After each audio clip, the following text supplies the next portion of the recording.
नमस्कार मित्रों, स्वागत है आपका एक बार फिर आपके अपने YouTube चैनल अथर्व एकेडमी में। दोस्तों, आज इस क्लास में हम डिस्कस करेंगे 10 जून यानी कि आज के वनरक्षक जेल प्रहरी में फर्स्ट शिफ्ट में आए हुए सभी प्रश्नों के बारे में।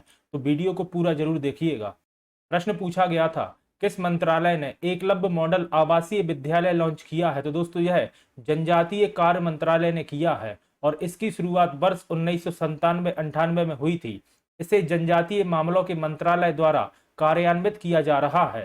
वर्ष 2018-19 में नए दिशा निर्देशों ने केंद्र सरकार को स्कूलों को मंजूरी देने और उनका प्रबंधन करने की अधिक शक्ति दी है।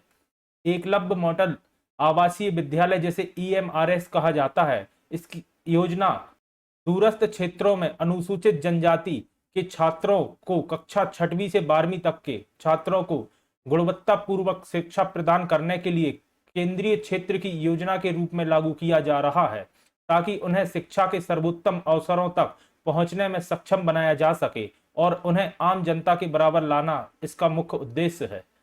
अगला प्रश्न था, पीएम मित्र का पूर्ण रूप क्या है? तो दोस्तों, पीएम मित्र का पूर्ण रूप होता है प्रधानमंत्री mega integrated textile region and अपैरेल।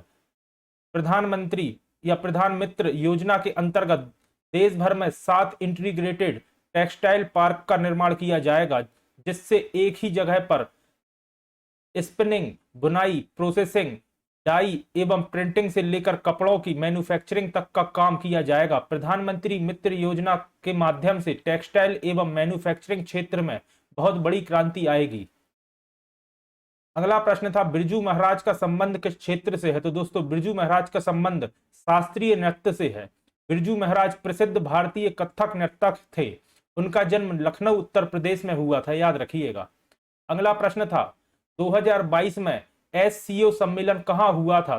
कब हुआ था? तो दोस्तों, यह सितंबर में हुआ था। संघाई कॉरपोरेशन ऑर्गेनाइजेशन SCO का पूर्ण रूप होता है और यह इसका 22वां संस्करण था, जो कि 15 से 16 सितंबर 2022 को समरकंद उज्बेकिस्तान में हुआ था, याद रखिएगा। अगला प्रश्न था, संघ लोक सेवा आयोग या जिसे आप UPSC कहते हैं के सदस्य एवं अध्यक्षों को किसके द्वारा हटाया जा सकता है? तो दोस्तों, इन्हें राष्ट्रपति के द्वारा हटाया जा सकता है। UPSC के अध्यक्ष एवं सदस्यों को भारतीय संविधान के अनुच्छेद 317 के अनुसार किसी लोक सेवा आयोग के अध्यक्ष या किसी अन्य सदस्य को दुर्व्यवहार के लिए राष्ट्रपति के आदेश द्वारा ही पद से हटाया जा सकता है। जब सर्वोच्च न्यायालय ने राष्ट्रपति के परामर्श पर रिपोर्ट किया है कि अध्यक्ष या ऐसे अन्य सदस्य जिससे जैसा भी मामला हो, उस मामले के अनुसार इसी आधार पर इन्हें हटाया जाना चाहिए, याद रखिएगा। अगला प्रश्न था, मध्य प्रदेश में डायनासोर जीवाश्म राष्ट्रीय उद्यान कहाँ स्थित है? तो दोस्तों, यह मध्य प्रदेश के धार में स्थित है। मध्य प्रदेश में डायनासोर जीवाश्म राष्ट्रीय उद्यान धार जिले में स्थित है, जहां लगभग 6.5 करोड़ साल पुराने डायनासोर के जीवाश्म प्राप्त होने के कारण 2011 में इसे राष्ट्रीय संरक्षित क्षेत्र घोषित किया गया या राष्ट्रीय उद्यान का दर्जा दिया गया, याद रखिएगा। अगला प्रश्न है, भारत में प्रोजेक्ट एलिफेंट कब शुरू किया गया? तो दोस्तों, यह भारत में 1992 में 1992 में शुरू किया। हाथियों को उनके आवासों और गलियारों की रक्षा करने, मानव जंतु विवाद का निपटारा करने और कैद किए गए हाथियों की सुरक्षा सुनिश्चित करने हेतु भारत सरकार ने 1992 में यह परियोजना, जिसका नाम था एलिफेंट, की शुरुआत की। प्रत्येक वर्ष 12 अगस्त को विश्व हाथी दिवस मनाया जाता है, जिसका उद्देश्य हमारे पारिस्थितिकी तंत्र में हाथियों के महत्व को स्वीकार करना है। भारत में कर्नाटक में हाथियों की संख्या सबसे अधिक है। दोस्तों, काफी महत्वपूर्ण पॉइंट है, याद रखिएगा। कर्नाटक में हाथियों की संख्या सर्वाधिक है और उसके बाद असम और उसके बाद केरल में, याद रखिएगा। अगला प्रश्न था, अकबर का मकबरा कहाँ स्थित है? तो दोस्तों, यह प्रश्न काफी बार पटवारी में भी रिपीट हुआ है और वनरक्षक में भी दूसरी या तीसरी बार पूछा जा रहा है। अकबर का मकबरा सिकंदरा आगरा में स्थित है और इसका निर्माण कार्य स्वयं अकबर ने शुरू कराया था, याद रखिएगा। यह मकबरा हिंदू, ईसाई, इस्लामिक, बौद्ध एवं जैन कला का सर्वोत्तम मिश्रण है, लेकिन इसका पूरा होने से पहले ही अकबर की मृत्यु हो गई थी और बाद में उसके पुत्र जहांगीर ने इसे पूरा कराया था, याद रखिएगा। अगला प्रश्न था, वर्ष 2022 का महाराष्ट्र भूषण पुरस्कार किसे दिया गया? तो दोस्तों, यह पुरस्कार डॉक्टर अप्पा साहेब धर्म अधिकारी को दिया गया और यह दोस्तों एक सामाजिक कार्यकर्ता है। अगला प्रश्न था इसरो द्वारा शुक्र ग्रह पर अंतरिक्ष यान कब लॉन्च किया जाएगा? तो दोस्तों यह 2024 में लॉन्च किया जाएगा।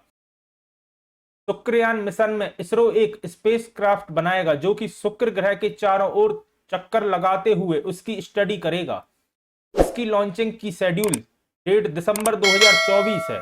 इसरो के अध्यक्ष एम सोमनाथ, इनका नाम याद रखिएगा, ने कहा है कि अगर किसी कारणवश दिसंबर 2024 में शुक्रयान लॉन्च नहीं हो सका तो इसकी अगली निर्धारित तिथि होगी 7 साल बाद, यानी कि 2031 में। अगला प्रश्न था यूएनओ में स्थायी सदस्यों की संख्या कितनी है? तो दोस्तों यह प्रश्न भी 3 बार बनरक्षक में रिपीट हो चुका है। यूएनओ का मतलब होता है संयुक्त राष्ट्र सुरक्षा परिषद, और इसमें स्थायी सदस्यों की संख्या 5 है। संयुक्त राष्ट्र सुरक्षा परिषद में कुल सदस्यों की संख्या 15 है, जिनमें से 5 स्थायी सदस्य हैं। चीन, फ्रांस, रूस, ब्रिटेन एवं अमेरिका, इनके नाम याद रखिएगा। अगला प्रश्न था रियासत और सरकार के बीच संबंध के प्रकृति की जांच के लिए कौन सी समिति गठित की गई थी? तो दोस्तों इस समिति का नाम था बटलर समिति, याद रखिएगा। अगला प्रश्न था पश्चिम बंगाल की पारंपरिक छड़ी कठपुतली को किस रूप में जाना जाता है? तो दोस्तों इसे पुतुल नाच कहा जाता है। यह पश्चिम बंगाल की एक पारंपरिक छड़ी कठपुतली है। इन कठपुतलियों में ज्यादातर 3 संधि स्थल होते हैं। अगला प्रश्न था 2023 में किस भारतीय गीत ने, हाँ थोड़ी सी मिसप्रिंट है, गीत ने गोल्डन ग्लोब अवार्ड जीता है? तो दोस्तों नाटू नाटू गीत ने 2023 में गोल्डन गीत अवार्ड जीता है। गोल्डन ग्लोब अवार्ड 2023 भारतीय सिनेमा के लिए इस बार स्पेशल रहा। एस राजामौली की फिल्म RRR के सॉन्ग नाटू नाटू ने बेस्ट ओरिजिनल सॉन्ग का अवार्ड अपने नाम किया, याद रखिएगा। अगला प्रश्न है रणथंबोर राष्ट्रीय उद्यान कहाँ है? तो दोस्तों रणथंबोर राष्ट्रीय उद्यान जो कि एशियाई शेरों के लिए मशहूर है और यह राजस्थान में स्थित है। रणथंबोर राष्ट्रीय उद्यान की स्थापना वर्ष 1980 में सवाई मानसिंह अभ्यारण्य और कैलादेव अभ्यारण्य के साथ की गई थी, जो बाद में 1991 में रणथंबोर राष्ट्रीय उद्यान में विलय हो गए। राष्ट्रीय उद्यान कभी जयपुर के राजाओं के लिए सबसे लोकप्रिय शिकार स्थल था और इसका नाम उनके नाम पर ही रखा गया है। अगला प्रश्न था अल्बर्टो फर्नांडिस किस देश के राष्ट्रपति हैं? तो दोस्तों अल्बर्टो फर्नांडिस अर्जेंटीना के राष्ट्रपति हैं, याद रखिएगा। अगला प्रश्न था किस भारतीय राज्य की सीमा चीन, भूटान एवं नेपाल के साथ लगती है? तो दोस्तों सिक्किम की सीमा चीन, भूटान एवं नेपाल तीनों देशों के साथ लगती है, याद रखिएगा। अगला प्रश्न था नगर पालिका अध्यक्ष अपना इस्तीफा किसे दे सकता है? तो दोस्तों यह अधिशासी अधिकारी जिसे एग्जीक्यूटिव ऑफिसर या ईओ कहा जाता है, इसे नगर पालिका अध्यक्ष अपना इस्तीफा देता है। अगला प्रश्न है किस थर्मामीटर में किंक होता है? तो दोस्तों क्लिनिकल थर्मामीटर में किंक होता है। किंक दोस्तों एक गुम्बद टाइप का होता है जो थर्मामीटर में भरे पारा को निकलने से रोकता है। अगला प्रश्न है जियोफाइसी क्या है? तो दोस्तों भूरा शैवाल को ही जियोफाइसी कहा जाता है।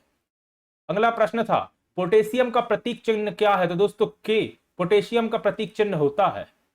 अगला प्रश्न था अम्ल नीले लिटमस पेपर को किस रंग में बदल देता है? तो दोस्तों अम्ल नीले लिटमस पेपर को लाल में बदल देता है, और अगर बात क्षार की जाए तो क्षार लाल लिटमस पेपर को नीले में बदल देता है, याद रखिएगा।